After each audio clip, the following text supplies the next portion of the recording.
Sir, ಈಗ ಇನ್ನೊಂದಷ್ಟು ವಿಚಾರಗಳೈತೆ ಮಾತಾಡೋದಕ್ಕೆ ನಿಮ್ಮ ಜೊತೆ. ನಾವು ಈ ಆತ್ಮಗಳಿಗೆ ಸಂಬಂಧಪಟ್ಟಂತೆ ಒಂದಷ್ಟು ಕೇಸ್ಗಳು ನಾವು ನೋಡಿದ್ದೀವಿ. ಒಂದೇ ದೇಹದಲ್ಲಿ ಒಬ್ಬ ವ್ಯಕ್ತಿ ಮೇಲೆ ಸುಮಾರು ದೆವ್ವಗಳು ಅಂತನೋ ಆತ್ಮಗಳಂತನೋ ಕೆಲವೊಂದು ಅವರಲ್ಲಿ 4, 5, 6 ಆತ್ಮಗಳು ಪ್ರವೇಶ ಆಗಿ ಮಾತಾಡ್ತವೆ. ಅವುಗಳನ್ನ ನಾವು ಉದಾಹರಣೆ ಥರ ನೋಡಿರ್ತೀವಿ. ಕೆಲವೊಂದು ಕೇಸ್ಗಳು ನಮ್ಮ ಹತ್ರ ಬಂದಿರೋದನ್ನು ನಾವು ಅಬ್ಸರ್ವ್ ಮಾಡಿರೋ ವಿಚಾರ. ಸೇಮ್ ಅದೇ ರೀತಿ ಈಗ ಲಾಸ್ಟ್ ಎಪಿಸೋಡಲ್ಲಿ ದೈವ ಮನುಷ್ಯನ ಮೇಲೆ ಆಹ್ವಾನ ಆಗೋದ್ರ ಬಗ್ಗೆ ಮಾತಾಡಿದ್ರಿ.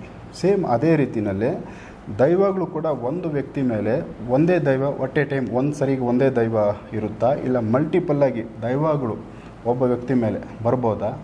ಹಂಗಾಗಿದ್ದಾವ? ಸೊ ಅದಾಗಿದ್ದರೆ ಯಾವ ರೀತಿ ಅದಾಗುತ್ತೆ? ಸೊ ಇದ್ರ ಬಗ್ಗೆ ಒಂದಷ್ಟು ವಿಚಾರ ಕ್ಲಾರಿಟಿ ಕೊಡಿ.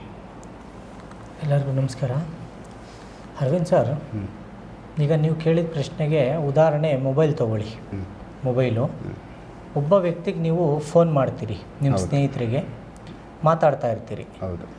ಇನ್ನೊಬ್ಬ ವ್ಯಕ್ತಿ ನಿಮಗೆ ಹಿಂದೆ ಪರಿಚಯ ಆಗಿರ್ತಾನೆ, ಸ್ನೇಹಿತ. ಅವನ ಜೊತೆನೂ ಆವಾಗಲೇ ಮಾತಾಡ್ಬೇಕು ನೀವು. ಆ ವಿಚಾರ ಅವನಿಗೂ ಗೊತ್ತಿರುತ್ತೆ. ನೀವು ಮಾತಾಡ್ತಿರೋ ಬಿಸ್ನೆಸ್ ಆಗ್ಬೋದು, ಇನ್ನೊಂದು ವ್ಯವಹಾರ ಆಗ್ಬೋದು. ಅವಾಗ ಏನು ಮಾಡ್ತೀರಿ? ಕಾನ್ಫರೆನ್ಸ್ ಅಂತ ಆಗ್ತೀರಿ. ಈಗ ಮೊಬೈಲ್ ಕಣ್ಣಿಗೆ ಕಾಣಿಸೋ ಥರ ಒಂದು ಟೆಕ್ನಾಲಜಿ ನಾವು ಬಳಸ್ತಾ ಇದ್ದೀವಿ. ಬಳಸಿ ಕಾನ್ಫರೆನ್ಸ್ ಅಂತ ಒಟ್ಟಿಗೆ ಮಲ್ಟಿಪಲ್ ಆಗಿ ಮಾತಾಡಲಿಕ್ಕೆ ನೀವು 3 ಜನ ಒಟ್ಟಿಗೆ ಸೇರಿ ಮಾತಾಡ್ತಿರ್ತೀರಿ. ಹೌದು. ಆವಾಗ ಇನ್ನೊಬ್ಬ ಸ್ನೇಹಿತ ಅವಶ್ಯಕತೆ ಇರ್ತಾನೆ. ಅವನು ಕೂಡ ಹಂಗೆ ಲೈನಿಗೆ ಕನೆಕ್ಟ್ ಮಾಡಿಕೊಂಡು, ಅವತ್ತು ಹೋಗಿದ್ವಲ್ಲ ಆ ಜಾಗ, ನಿಂಗೆ ಗೊತ್ತಲ್ಲ ಆ ಬಿಸ್ನೆಸ್ಸು, ಲಾಭ ಬರುತ್ತಾ ನಷ್ಟ ಬರುತ್ತಾ ಅಂತ ನಿಮಗೆ ಬೇಕಾದಂಥ ಭಾಷೆನ ನೀವು ಮಾತಾಡ್ತೀರಿ. ನಾವು ಒಪ್ತಾ ಇದ್ದೀವಿ, ಇದನ್ನು ಮಾಡ್ಕೊತೀರ. ಈಗ ವ್ಯಕ್ತಿ ಅಲ್ಲಿ ಬಂದಿಲ್ಲ, ಮೊಬೈಲಲ್ಲಿ ಅವನಲ್ಲಿ ಅಲ್ಲೆಲ್ಲೋ ಇರ್ತಾನೆ, ಬಟ್ ಇಲ್ಲಿ ನಮ್ಮ ಜೊತೆ ಮಾತಾಡ್ತಾನೆ. ಮಲ್ಟಿಪಲ್ ಆಗಿ ಎಲ್ಲ ದೂರದಲ್ಲಿ ಮಾತಾಡೋದಕ್ಕೆ ಒಂದು ಆಪ್ಷನ್, ಒಂದು ಡಿವೈಸ್ ಮಾತಾಡ್ತೀರಿ. ಇದು ನಿಮ್ಮ ಈಗಿನ ವಿಜ್ಞಾನ. ಈಗ ನೀವು ಕೇಳಿದಂತೆ ಒಬ್ಬ ವ್ಯಕ್ತಿ ಮೇಲೆ ಒಂದು ದೈವ ಆವೇಶ ಆದರೆ ಇನ್ನೊಂದು ದೈವ ಆವೇಶ ಆಗಲಿಕ್ಕೆ ಇದೆ, ಅವಕಾಶ ಇದೆ. ಅಂದರೆ ಈ ದೈವನೂ ಇರಬೇಕು, ಹೌದು, ಜೊತೆಯಲ್ಲಿ ಇನ್ನೊಂದು ದೈವನೂ ಎರಡು ಒಟ್ಟಿಗೆ ಇರಬೇಕು. ಆದರೆ ಎಲ್ಲರೂ ಕೇಳ್ಬೋದು, ಇಬ್ಬರು ಒಟ್ಟಿಗೆ ಮಾತಾಡ್ರಿ ಅಂದರೆ ಅಲ್ಲಿ ಮಾತಾಡೋಕ್ಕಿರೋದು ಒಂದೇ ಬಾಯಿ. ಒಬ್ಬರು ಮಾತಾಡಿದ್ಮೇಲೆ ಒಬ್ಬರು ಮಾತಾಡಿದ ಮೇಲೆ ಇನ್ನೊಬ್ರು ಮಾತಾಡಲಿಕ್ಕೆ ಸಾಧ್ಯ ಆಗೋದು. ಒಂದು ದೇಹ ಅಷ್ಟೇ, ಒಂದು ದೇಹ ಮಾತ್ರ ಬಳಸಿ ನೀವು 4 ಫೋನು 4 ಜನಗಳು ಮಾತಾಡ್ತಿದ್ದೀರಿ. ಆದರೆ ಇಲ್ಲಿ ಒಂದೇ ದೇಹ ಒಂದೇ ಬಾಯಿ 4 ಜನದ್ದು ಮಾತಾಡಬೇಕು. ಅವಾಗ ಏನಿರುತ್ತೆ, ಅವೇನು ಹೇಳುತ್ತೆ, ಈಗಿಲ್ಲಿ ನೀವು ಏನಾದರೂ ವಿಚಾರ ಕೇಳಿದಾಗ ಬಂದಿದ್ದೀರಿ ಅಂದರೆ ನೀವು 1 ವರ್ಷ 1.5 ವರ್ಷದ ಹಿಂದೆ ಬೇರೆ ಇನ್ನೊಂದು ಯಾವುದೋ ಸ್ಥಳಕ್ಕೆ ಹೋಗಿರ್ತೀರಿ ಇದೇ ವಿಚಾರ ತಗೊಂಡು. ಸೊ ಅಲ್ಲಿ ಇನ್ನೊಂದು ದೇವ್ರ ಹತ್ರ ಎಲ್ಲೋ ಮಾರಮ್ಮ ಕುಕ್ಲಮ್ಮ ಯಾವುದೋ ಒಂದು ದೇವ್ರ ಹತ್ರ ಹೋಗಿ ಬಂದಿರ್ತೀರಿ. ಅಲ್ಲಿ ಅರ್ಧ ನಿಮ್ಮ ಕೆಲಸ ಆಗಿರುತ್ತೆ, ಇನ್ನು ಅರ್ಧ ಆಗಲಿಕ್ಕೆ ಲೇಟ್ ಆಗಿರುತ್ತೆ. ನೀವು ಅಷ್ಟಕ್ಕೆ ಬೇಸರ ಮಾಡ್ಕೊಂಡು ಈ ಜಾಗಕ್ಕೆ ಬಂದುಬಿಡ್ತೀರಿ, ಇನ್ನೊಂದು ದೇವ್ರ ಹತ್ರ ಬರ್ತೀರಿ. ಆಗ ನೀವು ಇಲ್ಲಿ ಬಂದು ಕೇಳಿದಾಗ ಈ ದೈವಕ್ಕೆ ಗೊತ್ತೇ ಇರಲ್ಲ ನೀವು ಆ ದೇವಸ್ಥಾನಕ್ಕೆ ಹೋಗಿದ್ದೀರಿ ಅಂತ. ಇದು ಕೇಳ್ಕೊಳ್ಳಿ, ದೈವ ಸತ್ಯ ಅನ್ನಲಿಕ್ಕೆ ನೀವು ಇಲ್ಲಿ ಹೋಗಿದ್ರಿ, ಈ ದೇವಸ್ಥಾನಕ್ಕೆ ಹೋಗಿದ್ರಿ ಅನ್ನೋದಕ್ಕೆ ಆ ವ್ಯಕ್ತಿನೂ ಗೊತ್ತಿಲ್ಲ, ದೈವನೂ ಗೊತ್ತಿಲ್ಲ, ಆ ಸ್ಥಳನೂ ಗೊತ್ತಿಲ್ಲ, ಹೊಸ್ದಾಗಿ ಬಂದಿರ್ತೀರಿ. ಆದರೆ ಆ ದೈವ ಆವೇಶ ಆಗಿರೋ ವ್ಯಕ್ತಿ ನಿಮ್ಮ ಮುಂದೆ ನಿಂತಂಥ ಸಮಯದಲ್ಲಿ 1 ನಿಮಿಷ ಕಣ್ಮುಚ್ಚೋ ಏನೋ ಮಾಡಿ ಆ ನಂತರ ಹೇಳ್ತಾರೆ, ನೀನು ಇಂಥ ದಿನದಲ್ಲಿ ಇಷ್ಟು ದಿನದೊಳಗಡೆ ಇಂಥ ದೇವಸ್ಥಾನಕ್ಕೆ ಹೋಗಿ ಇದೇ ಪೂಜೆ ಮಾಡಿಸ್ಕೊಂಬಂದಿದ್ಯಾ ಇದೇ ವಿಚಾರವಾಗಿ.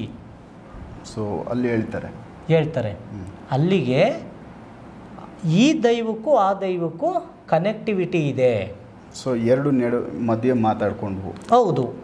ಸೊ ಇಲ್ಲಾಂದರೆ ಡೈರೆಕ್ಟ್ ಅದೇ ದೈವ ಬಂದು ಇಲ್ಲಿ ಮಾತಾಡೋ ಆಪ್ಷನು ಇದೆ, ಖಂಡಿತ ಇದೆ. ಅದೇ ದೈವ ಬಂದು ಕೆಲವು ಟೈಮ್ ನಾನು ಕಂಡಂಗೆ ನನಗಾಗಿರೋ ಅನುಭವ, ಅದೇ ದೈವ ಬಂದು ಕೇಳಿದೆ, ನನ್ನ ಜಾಗಕ್ಕೆ ಬಂದಿದ್ದೆ ನೀನು, ನಾನು ಅರ್ಧ ಕೆಲಸ ಮಾಡಿಕೊಟ್ಟಿದ್ದೀನಿ, ಇಷ್ಟು ಕೆಲಸ ಮಾಡಿದ್ದೀನಿ, ಇಷ್ಟೇ ಕೆಲಸ ಮಾಡಿದ್ದೀನಿ, ನೀನು ಯಾಕೆ ಇಲ್ಲಿಗೆ ಬಂದಿದ್ಯಾ ಅಂತ ಕೇಳಿರೋಂಥ ನಿದರ್ಶನಗಳು ಕೂಡ ಇದೆ. ಆಗ ಒಬ್ಬ ವ್ಯಕ್ತಿ ಮೇಲೆ 3-4 ದೈವಗಳಿಗೆ ಬೇಕಾದರೂ ಆವೇಶ ಆಗಿ ಮಾತಾಡ್ತವೆ ಒಂದೇ ಟೈಮಲ್ಲಿ. ಸೊ ಅಲರ್ಟ್ ಆಗಿ ಎಲ್ಲ ವಿಚಾರ ಅವು ಕೇಳ್ಕೊತಾ ಇರ್ತವೆ. ಹೌದು. ಅದಕ್ಕೆ ಸಂಬಂಧಪಟ್ಟಿದ್ದೇನಾದ್ರು ಪಾಯಿಂಟ್ ಬಂದಾಗ ಆ ದೈವ ಮಾತಾಡುತ್ತೆ. ಇಲ್ಲ ನಾವು ಅದಕ್ಕೆ ಸಂಬಂಧಪಟ್ಟದ್ದು ಹೆಸರು ನಾವು ಹೇಳಿದಾಗ ಆ ದೈವ ಅದಕ್ಕೆ ಆನ್ಸರ್ ಮಾಡುತ್ತೆ. ಈಗ ದೈವ ಅಂತಾನೆ ಅಲ್ಲ, ಯಾವುದೇ ಒಂದು ನಮ್ಮ ಭಾಷೆಯಲ್ಲಿ ಹೇಳೋ ರೀತಿ ಗಾಳಿ, ದೆವ್ವ, ಭೂತ ಅಂತ ಏನು ಹೇಳ್ತೀವಿ, ಅವು ಕೂಡ ಒಂದೇ ದೇಹದಲ್ಲಿ 4 ಆತ್ಮಗಳು ಮಾತಾಡ್ತವೆ. ನೀವು ನೋಡಿರ್ತೀರಿ, ಕೇಳಿರ್ತಾರೆ, ಈ ಥರ ಇದೆ ಅಂತ ನಿಮ್ಮ ಹಿರಿಕರು ಹೇಳಿರ್ತಾರೆ. ಇನ್ನೊಂದು ನಿಮಗೆ ವಿಚಾರ, ನಾನು ಅದು ಹೆಂಗೆ ಹೇಳ್ಬೇಕಂತ ಗೊತ್ತಿಲ್ಲ. ನಾನು ಮೊನ್ನೆ ಯಾವುದೋ ಒಂದು ಪೂಜೆ ಮಾಡಬೇಕಂತ ಸಂದರ್ಭದಲ್ಲಿ ಒಂದು ಚಿಕ್ಕ ಮಗು, ಒಂದು ಚಿಕ್ಕ ಮಗು ಅಂದರೆ ಒಂದು 15 ವರ್ಷದ ಮಗು, ಹೆಣ್ಣು ಮಗು, ಭೂತ ಆವೇಶ ಆಗಿದೆ, ಮಾತಾಡ್ತಾ ಇದೆ. ಒಂದು 2 ನಿಮಿಷಕ್ಕೆ ಇನ್ನೊಬ್ಬರು ಮಾತಾಡೋಕ್ಕೆ ಸ್ಟಾರ್ಟ್ ಮಾಡಿದ್ರು, ಅದೇ ವಾಯ್ಸು. ಅಂದರೆ ಅವರು ಏನು ಈ ಮಗು ಹುಟ್ಟೋದಕ್ಕಿಂತ 15 ವರ್ಷ ಮುಂಚೆನೇ ಸತ್ತಿದ್ದಾರೆ. ಅವ್ರ ವಿಚಾರನೇ ಗೊತ್ತಿಲ್ಲ, ಅವ್ರ ಊಟದ ಪದ್ಧತಿ ಗೊತ್ತಿಲ್ಲ, ಅವ್ರ ಬಟ್ಟೆ ಗೊತ್ತಿಲ್ಲ, ಅವ್ರ ಕೂತ್ಕೊಳ್ಳೋ ರೀತಿ ಗೊತ್ತಿಲ್ಲ. ಅವ್ರ ಮನೆಯವರಲ್ಲೇ ಕಣ್ಣು ಮುಂದೆ ಇದ್ದಾರೆ. ಆ ಕ್ಷಣದಲ್ಲಿ ಚೇಂಜ್ ಆಗಿಬಿಡ್ತು ಆ ಮಗು. ಸೂಪರ್. ಚೇಂಜ್ ಆಗಿ ಕೇಳ್ತು, ನಾನು ಬೀಡಿ ಸೇದಬೇಕು, ಕೊಡು ನನಗೆ ಬೀಡಿ. ಆ ಮಗುಗೆ ಏನು ಗೊತ್ತು, ಹೆಣ್ಣು ಮಗುಗೆ ಬೀಡಿ ಸೇದೋ ಅಭ್ಯಾಸ ಇಲ್ಲ, ಆ ಥರ ಮನಸ್ಥಿತಿನೂ ಇಲ್ಲ. ಕೇಳ್ತು, ನಾನು ಇದೇ ಥರ ಬಟ್ಟೆ ಹಾಕ್ತಾ ಇದ್ದೆ, ನಾನು ಇಂಥ ಕಡೆನೇ ಇದ್ದೆ, ನಾನು ಹಿಂಗೆ ಕೂತ್ಕೊತಿದ್ದೆ ಅಂತ ಕೂಡ ತೋರಿಸ್ತು. ಅಂದಮೇಲೆ ಇದು ಸತ್ಯನ ಸುಳ್ಳ? ಸೊ ಅಲ್ಲಿ ಯಾವುದೋ ಒಂದು ಆಹ್ವಾನ ಆಯ್ತು ಅಲ್ಲಿ ಅಂತ ಕಾಣಿಸ್ತಾ ಇದೆ. ಹೌದು, ಅವ್ರ ಮನೆಯವ್ರು ಕೂಡ ಒಪ್ಕೊಂಡ್ರು, ಹೌದು ನಮ್ಮವ್ರು ಇದ್ದಿದ್ದು ಹಿಂಗೇನೆ, ಇದೇ ರೀತಿ ಮಾಡ್ತಾಯಿದ್ರು.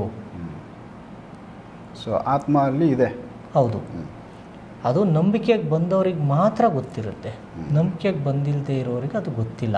ನಾವಿದನ್ನು ಮೂಢನಂಬಿಕೆನ ಹುಟ್ಟಾಕ್ತಿಲ್ಲ, ಯಾವುದೇ ಜನಗಳಿಗಾಗಲಿ ಏನೇ ಆಗಲಿ ಪ್ರಾಕ್ಟಿಕಲಾಗಿ ಕಣ್ಣು ಮುಂದೆ ನಡೀತಾ ಇರೋದು. ಈ ಕಣ್ಣು ಮುಂದೆ ಎಲ್ಲರಿಗೂ ಗೊತ್ತಿರೋದು. ಕೆಲವು ಜನ ನಂಬಕ್ಕೆ ರೆಡಿ ಇದ್ದಾರೆ, ಕೆಲವು ಜನ ನಂಬಕ್ಕೆ ರೆಡಿ ಇಲ್ಲ. ಇದನ್ನು ನಾವು ದೆವ್ವ ಇದೆ ಅಂತ ಹೇಳಿ ಸಾಧನೆ ಮಾಡ್ತಾ ಇದ್ದೀವಿ, ಕೆಲವು ಜನ ಇದಿಲ್ಲ ಅಂತ ಹೇಳಿ ಸಾಧನೆ ಮಾಡ್ತಿದ್ದಾರೆ.